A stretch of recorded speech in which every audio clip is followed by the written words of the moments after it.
नमस्कार दोस्तों, साल 1987 की बात है। राजस्थान के सीकर जिले के एक गांव दिवराला से एक खबर आई। इस खबर ने पूरे देश में हंगामा मचा दिया। दोस्तों, हम बात कर रहे हैं रूप कंवर केस की, जो हमारे देश का आखिरी रिपोर्टेड मामला था। रूप कंवर की शादी जनवरी 1987 में माल सिंह से हुई थी। शादी के 8 महीने बाद ही माल सिंह की मौत हो गई। अपने पति के अंतिम संस्कार के दिन रूप कंवर दुल्हन की तरह सजकर सती होने के लिए तैयार थी। रूप कंवर के सती होने की खबर गांव में आग की तरह फैलने लगी और कुछ ही देर में हजारों लोगों की भीड़ वहां जमा हो गई और हजारों लोगों के सामने एक 18 साल की लड़की को अपने पति के साथ जला दी गई। इतने लोगों में से किसी ने भी इसे रोकने की कोशिश नहीं की।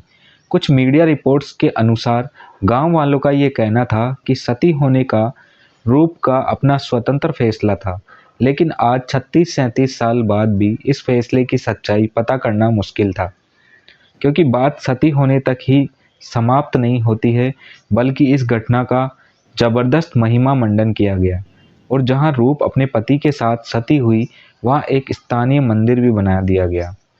कुछ दिनों बाद इस मंदिर में लाखों लोगों की भीड़ जमा हुई इस मंदिर में पूजा अर्चना करने के लिए। धीरे धीरे ये आग की लपटें राजस्थान सरकार से होते हुए हाईकोर्ट तक पहुंच गई, लेकिन परिणाम कुछ खास नहीं निकला। तत्कालीन गृह मंत्री पी चिदम्बरम ने इस घटना और राजस्थान सरकार की भारी आलोचना की। आखिरकार इस मानवता के विरुद्ध कार्य की भारी आलोचना और विरोध के कारण तत्कालीन मुख्यमंत्री हरिदेव जोशी को अपने मुख्यमंत्री पद से इस्तीफा देना पड़ा। जब इस घटना की तहकीकात की जा रही थी, तब एक और अचंभित करने वाली बात सामने आती है। दिवराला गांव में सती होने का ये पहला मामला नहीं था, बल्कि ये तीसरा मामला था। इस घटना के बाद ही राजस्थान सरकार ने सती निषेध अधिनियम 1987 लागू किया। इस दौरान भारत में 1947 से लेकर 1987 तक सती होने या इसके लिए प्रयास करने के 28 मामले दर्ज किए गए। रूप कंवर मामले को आखिरी सती होने का केस माना जाता है, लेकिन दोस्तों ऐसा नहीं है। ये अभिशाप पूरी तरह से रुक गया हो। इसके बाद भी करीब 24 मामले देखे गए जहां सती होने की कोशिश की गई, लेकिन पुलिस ने अंतिम समय पे आकर उनको रोकने में कामयाब रही। इतना सब होने के बावजूद भी आज 21वीं सदी में भी कहीं ना कहीं इसके निशान मिल ही जाते हैं। ताज़ा मामले की बात करें तो मई 2023 में गुजरात की संगीता का है। संगीता ने साबरमती नदी में कूदकर आत्महत्या कर ली और उसने सुसाइड नोट में इसका खुलासा किया कि उसके ससुराल वाले उस पर लगातार दबाव डाल रहे थे। इससे ये लगता है कि आज भी हमारे समाज में इस कुप्रथा की छाप मौजूद है। दोस्तों, वीडियो के अंत तक जरूर बने रहिए, क्योंकि आज के इस वीडियो में हम यही जानेंगे कि सती प्रथा क्या है और इसकी शुरुआत कहाँ से हुई और किस तरह से भारत से खत्म किया गया। सती शब्द संस्कृत के सत्य शब्द से निकला है। इसका मतलब होता है वफादार और सच्ची पत्नी। इसका दूसरा मतलब सहगमन या सह मरना भी है। अगर अब पहली सती होने की घटना की बात करें तो इसके लिए हमें मानव लोक से देवलोक में जाना होगा। देवलोक में देवी उमा को सती कहा जाता है। देवी उमा भगवान शिव की पहली पत्नी थी। ऐसी मान्यता है कि सती प्रथा की शुरुआत यहीं से है। माना जाता है कि माता उमा के पिता प्रजापति दक्ष ने जब उनके पति भगवान शिव को काफी ज्यादा अपमानित किया, तो माता उमा ने अपनी शक्तियों से अग्नि उत्पन्न कर स्वयं को अग्नि के अधीन कर दिया। लेकिन काफी इतिहासकार इसे सती प्रथा की शुरुआत नहीं मानते हैं, क्योंकि सती प्रथा के अनुसार कोई भी महिला सती तब होती है जब उसका पति मर चुका हो। बात करें हमारे धार्मिक ग्रंथों की, तो सबसे प्राचीन वेद में सती प्रथा का कहीं भी इसका कोई जिक्र नहीं मिलता है। लेकिन ऋग्वेद का एक श्लोक इतिहासकारों के बीच काफी चर्चा का विषय बना रहता है।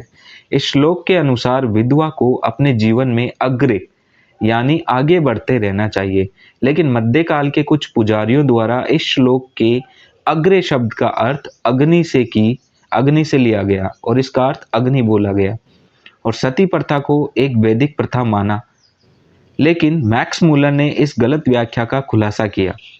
इसी तरह अर्थवेद के एक श्लोक में अपनी पति की दुनिया को चुनना, एक श्लोक है अथर्ववेद में अपनी पति की दुनिया को चुनना। इस वाक्य को कुछ लोगों ने सती प्रथा से जोड़ लिया, लेकिन इसका सती प्रथा से सीधा कोई संबंध नहीं पाया जाता है। वेदों से आगे चले तो हिंदू धर्म पर सबसे ज्यादा प्रभाव डालने वाले ग्रंथ मनुस्मृति और याज्ञवल्क्य के स्मृति में भी सती प्रथा का कोई उल्लेख नहीं मिलता है। रामायण में भी इसका उल्लेख नहीं मिलता है। इतिहासकार रामचरण शर्मा ने रामायण के बारे में कहा कि भगवान राम के वनवास के दौरान उनके पिता दशरथ की मौत और युद्ध में रावण की मौत पर ना तो भगवान राम की माता कौशल्या जी ने सती प्रथा को अपनाया और ना ही रावण की पत्नी मंदोदरी ने इस प्रथा को अपनाया। लेकिन महाभारत में एक सती होने की घटना का उल्लेख है।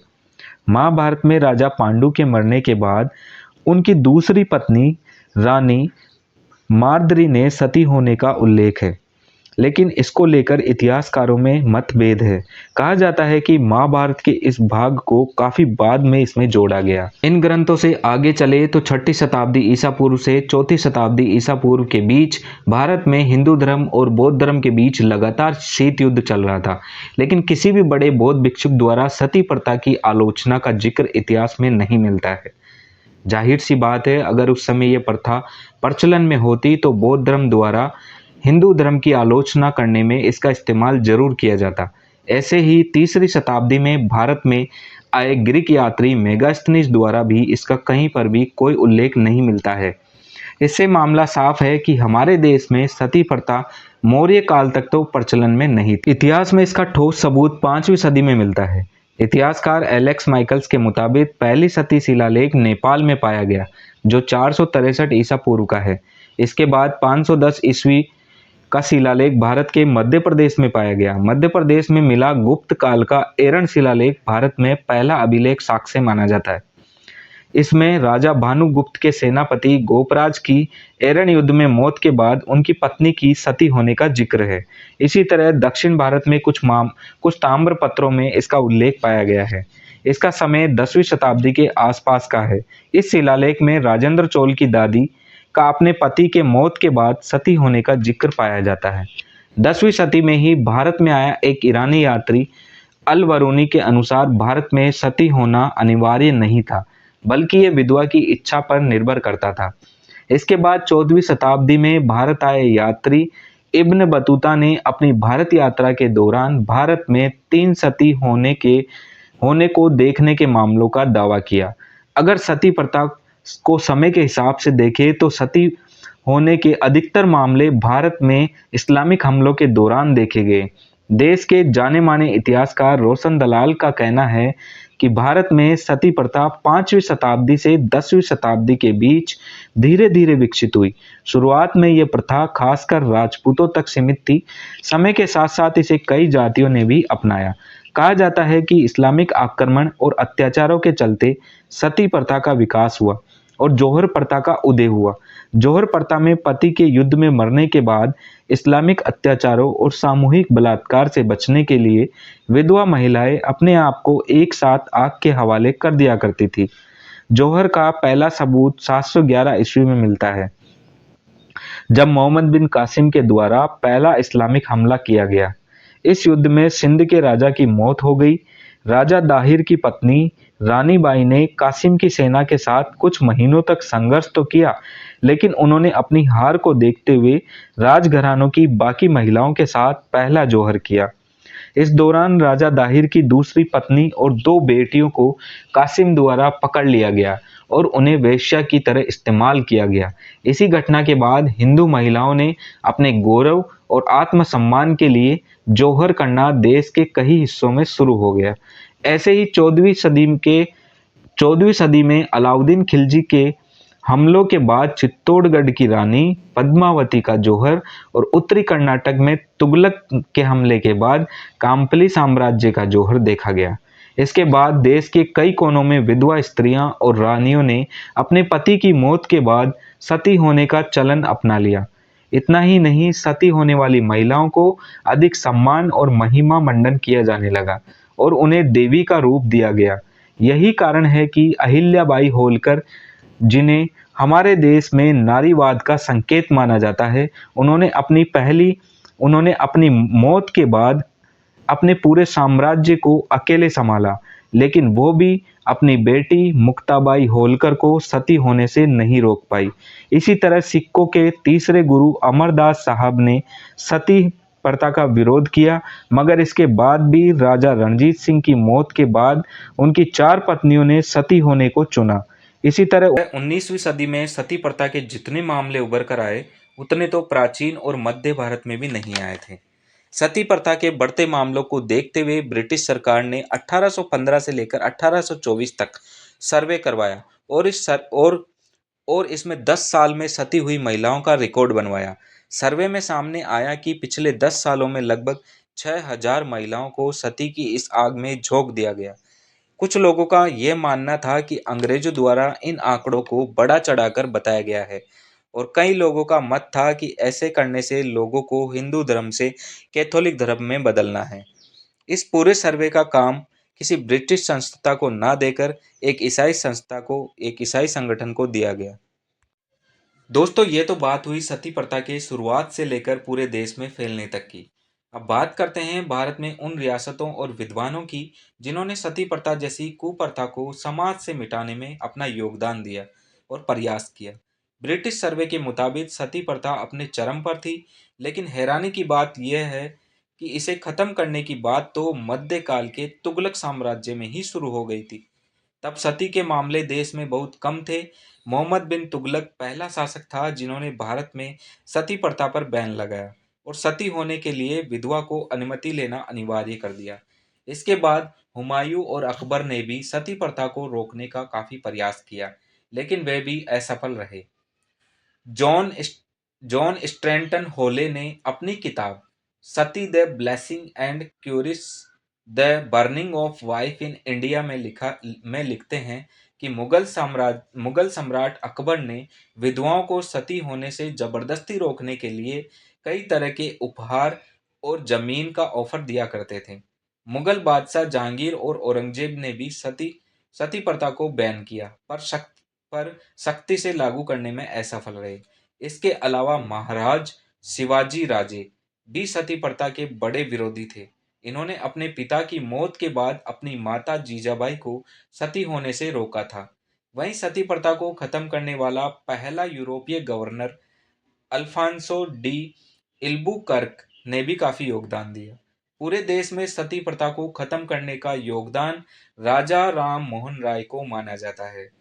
बात है 1811 की, जब राजा राम मोहन राय के बड़े भाई जगमोहन राय की मौत हो गई। तब उनकी पत्नी और राजा राम मोहन राय की भाभी को सती बनाकर जबरदस्ती आग के हवाले कर दिया गया। इस घटना से राजा राम मोहन राय के दिल और दिमाग पर गहरा असर डाला। इसके बाद उन्होंने ठान लिया कि इस बुरी प्रथा को हमारे देश से मिटाना बहुत जरूरी है। राजा राम मोहन राय ने सभी हिंदू ग्रंथों का अध्ययन करना शुरू कर दिया और इसके बाद पाया कि इनमें कहीं भी सती प्रथा का कोई जिक्र नहीं था। इसके बाद उन्होंने भारत में ईसाइयों के साथ मिलकर लोगों को सती प्रथा के बारे में जागरूक करना शुरू किया। मोहन राय ने गवर्नर विलियम्स बेटिक से सती प्रथा पर रोक लगाने की गुहार लगाई और इसके बाद 1829 में सती प्रथा उन्मूलन अधिनियम पूरे देश में लागू हुआ। इसके बाद सती प्रथा को हमारे देश में अवैध घोषित कर दिया गया। सती प्रथा हमारे वेदों और धार्मिक ग्रंथों में तो कहीं नहीं मिलता।